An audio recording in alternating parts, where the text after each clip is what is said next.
SIR এ বাদ যাবে কত? 1 কোটি বাদ যাবে।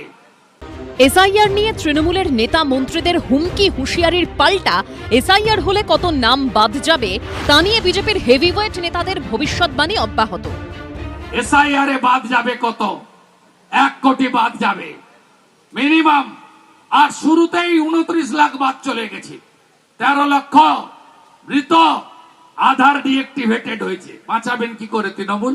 আধার কমিশন ইলেকশন কমিশনকে দিয়ে দিয়েছে মৃতর তালিকা। ডবল ট্রিপল এন্ট্রি কত? 16 লক্ষ। শুরুতেই 29 লাখ ভোটারটা। এরপরে তো লিঙ্ক করতে পারেনি যারা। ভারতীয়দের কোনো সমস্যা নেই, ডকুমেন্ট দেখাবেন, নাম উঠে যাবে। আর বাংলাদেশের মুসলমান নাম উঠবে না, বাংলাদেশের হিন্দুদের নাম উঠবে। কেন উঠবে? তারা শরণার্থী।